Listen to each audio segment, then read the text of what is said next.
अस्सलाम वालेकुम। मां साहब जो तमामु घणो थोराए थो शुक्रगुज़ार मशकूर ऐं ममनून आहियां जिन असांजी नंढड़ीअ ख़ाल ते मसरूफ़त जे बावजूदि टाइम कढी आया आहिनि दोस्तनि जा किरोड़े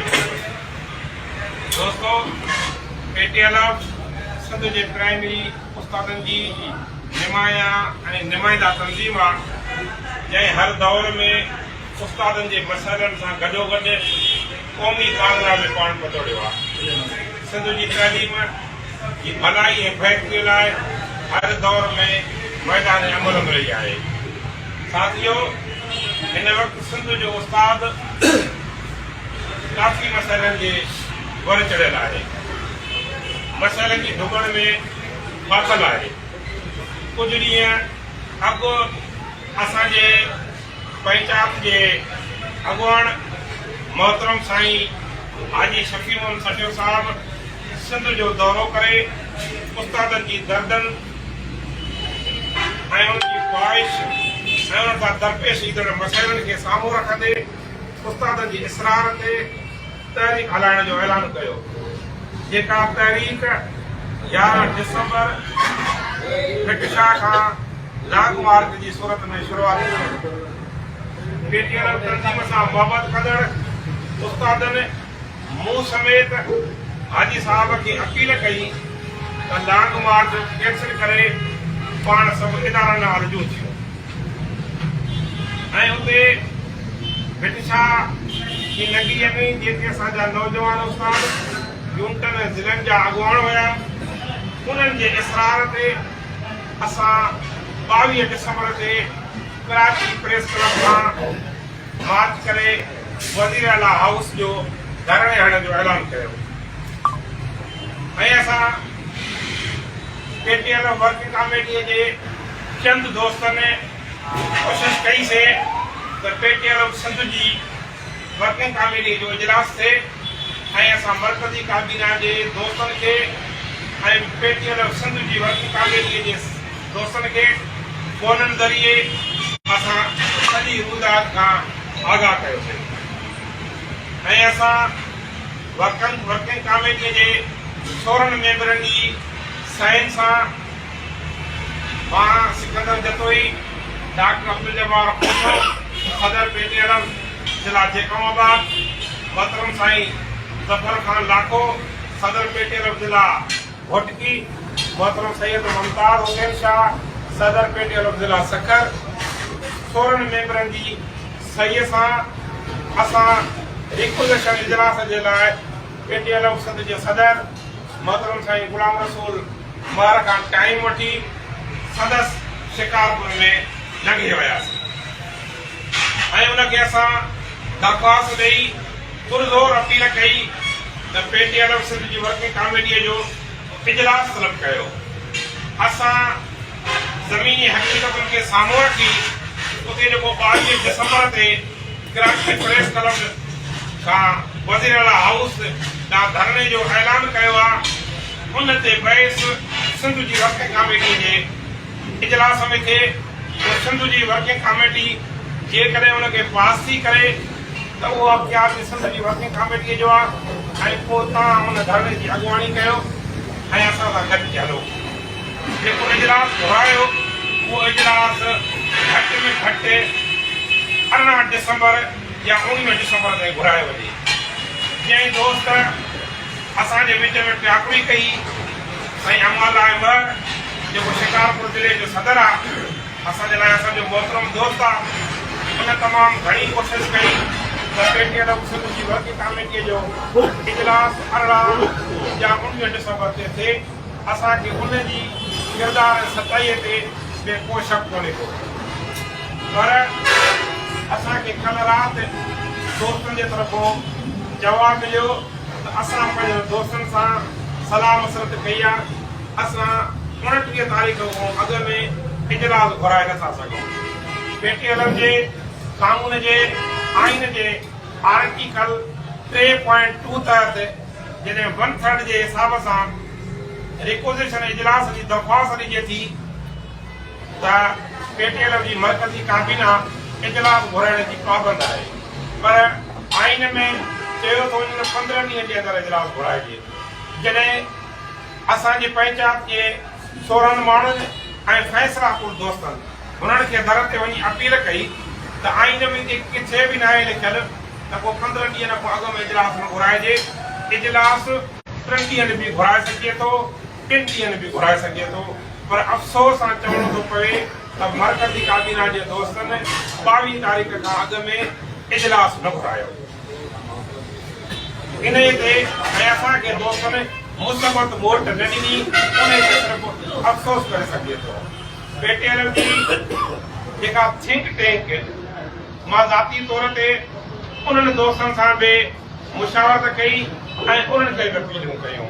असांजो मोहतरम दोस्त असां सभिनी जे लाइ लाइक़ एहतराम आहे, वर्किंग कमेटीअ जो मेंबर आहे, नवाब शाह शहीद बेनज़ीराबाद ज़िले जो सदर साईं सालम खान ज़रदारी साहब। मां उनखे बि ज़ाती तौर ते फ़ोन करे रिक्वेस्ट कई त तव्हां असांजी मर्कज़ी काबीना जे मोहतरम दोस्तनि जा वेझा आहियो, तव्हां बि किरदारु अदा कयो त PTL जा जेके फ़ैसिला थियनि उहे इदारनि में थियनि। ऐं हुननि दोस्तनि खे असांजे तरफ़ां गुज़ारिश कयो त 18 या 19 डिसंबर ते इजलास घुराइनि, जेको ज़मीनी हक़ीक़तुनि खे साम्हूं जे वर्किंग कमेटी पास थी करे त होॾे हलणु घुरिजे, जे वर्किंग कमेटी पास नथी करे त होॾे न हलणु घुरिजे। पर अफ़सोस सां चवणो थो पवे त असांखे दोस्तनि जे तरफ़ां का बि मोट न मिली। साथियो, सिंध जे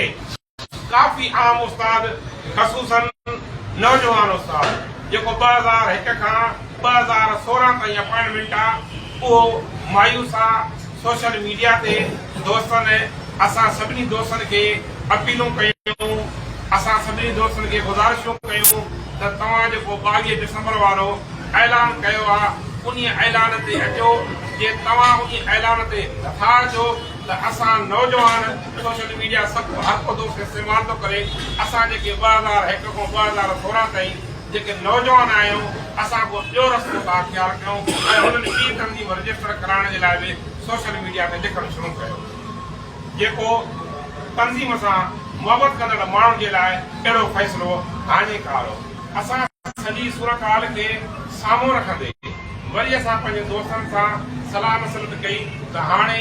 छा करणु घुरिजे। असांजे सिंध जे अक्सर ज़िले सदर जेके असांजा हमख्याल आहिनि, यूनिटनि जा जेके सदर आहिनि ऐं जेके असांजा ॿिया एक्टिव सिंध में दोस्त आहिनि, सभिनी असांखे इहो रायो ॾिनो त 22 डिसंबर ते कराचीअ में हर हाल में लॉन्ग मार्च कजे। तमामु घणी दुख जी ॻाल्हि आहे त हिकु पासे रोडनि ते थो अचे ऐं वरी असांजा मर्कज़ी जेके नुमाइंदा दोस्त आहिनि उहे अलाए छाजे करे इजलास घुराइण खां न वञनि था। असां महसूसु कयोसीं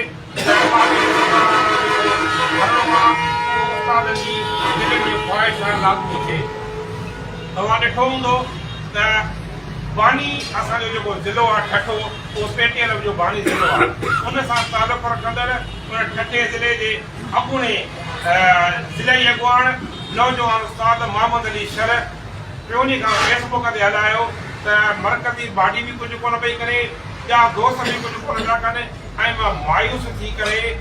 भिट शाह को लॉन्ग मार्च जो ऐलान थो कयां ऐं 29 तारीख़ ते हुन कराचीअ में पाण साण जो ऐलान कयो आहे। अॼु असांजा नौजवान जेके उस्ताद आहिनि उहे भिट शाह खां लॉन्ग मार्च करण लाइ उहे रवाना थी चुका आहिनि। असांजो अॼोकी प्रेस कॉन्फ्रेंस, अॼोको इजलास नौजवान उस्ताद जे थियल लॉन्ग मार्च जी, मोहम्मद अली शर जे लॉन्ग मार्च जी इख़लाक़ी तौर ते हिमायत जो ऐलान थो करे ऐं उन सां गॾोगॾु मोहम्मद अली शर खे असां गुज़ारिश था कयूं, पुरज़ोर अपील था कयूं त जेको पाण साण वारो जेको ऐलान आहे उहो पाण साण वारो ऐलान वापसि वरितो वञे। उन सां गॾोगॾु मां मर्कज़ी बाडीअ खे उहे असांजा दोस्तनि असांजे लाइ मोहतरम आहिनि, मर्कज़ी बाडीअ जे सभिनी दोस्तनि खे सॼी मर्कज़ी काबीना खे अपील थो कयां हिन इजलास में वेठल सभिनी दोस्तनि जे तरफ़ खां त हो जेको असां अॼु ज़िलनि जा जेके 5 ज़िलनि जा सदर वेठा आहियूं हिते, 2 डिवीज़न जा ऐं ॿिया यूनिटनि जा उहिदेदार वेठा आहियूं, असां तव्हांखे अपील था कयूं त जेको असां 22 डिसंबर ते उस्तादनि जे मसइले जे लाइ कराची लॉन्ग मार्च जो ऐलान कयो आहे तव्हां फिराकदीअ जो मुज़ाहिरो करे उन लॉन्ग मार्च जी तारीख़ जी हिमायत जो ऐलान कयो ऐं 22 डिसंबर ते कराचीअ पहुची हिन PTL जे सॼे कारवां जी अॻुवाणी कयो। असां तव्हांजे कढ तव्हांजा सिपाही थी कमु करण जे लाइ तयारु आहियूं। हुन सां गॾोगॾु सिंध जे नौजवान उस्तादनि खे सीनियर उस्तादनि खे केटीअ खां कश्मीर ताईं कमू शहीद खां कराची ताईं सभिनी खे पुरज़ोर अपील थो कयां त हू 22 डिसंबर ते कराची प्रेस क्लब पहुची करे बदीअ जो सबूत ॾियनि छाकाणि त हिन वक़्तु सिंध जो उस्ताद मायूस ऐं परेशान आहे। हीअ PTLF ऐं सिंध जे उस्तादनि जी बका जी जंग आहे। उन जंग में मूंखे उमेद आहे यकीन आहे त सिंध जो उस्ताद भरपूर नमूने सां शिरकत करे 22 डिसंबर वारे इजलास खे कामयाब कंदो धरणे खे कामयाब कंदो। मां वधीक सिंध जे साञावंदनि खे अदीबनि खे दानश्वरनि खे सोशल मीडिया जे दोस्तनि खे ऐं सिविल सोसाइटीअ खे सियासी समाजी धुरनि खे अपील थो कयां त असां पैगम्बरी पेशे सां तालुक था रखूं। असां हमेशह सिंध जे मसइलनि ते बि पाण पतोड़ियो आहे। समाज में जेके बुरायूं थियनि थियूं माण्हुनि सां नाइंसाफ़ियूं थियनि थियूं हमेशह PTLF उन ते बि पंहिंजो आवाज़ बुलंद कयो आहे। असां बि तव्हांखे अपील था कयूं त सिंध जो उस्ताद हिन वक़्तु ॾुखे दौर मां गुज़री रहियो आहे। 22 डिसंबर वारे असांजे धरणे जी समूरियूं जेके धुरियूं आहिनि असांजी हिमायत जो ऐलान कनि। असां इहो बि ऐलान था करियूं असां तंज़ीमी माण्हू आहियूं। असां नथा चाहियूं त PTLF जी तंज़ीम अंदरि के अहिड़ा अणवण फ़ैसिला थियनि। असां कल्ह बि चयोसीं त असांखे इदारनि जे लाइ इज़त आहे। अॼु बि चऊं था त असांखे इदारनि जे लाइ इज़त आहे। 29 तारीख़ ते असांजी मरकज़ी बॉडीअ जेको इजलास घुरायो आहे वर्किंग कमेटीअ जो असां पंहिंजी पंचायत जे तरफ़ां पंहिंजे दोस्तनि जे तरफ़ां 29 तारीख़ जे वर्किंग कमेटी वारे इजलास में बि भरपूर नमूने सां शिरकत जो ऐलान था करियूं। अवां दोस्तनि जी वॾी महिरबानी अवां दोस्तनि जा कुर्ब। हाणे मां गुज़ारिश कंदुसि साईं अब्दुल जब्बार खोसे साहिब खे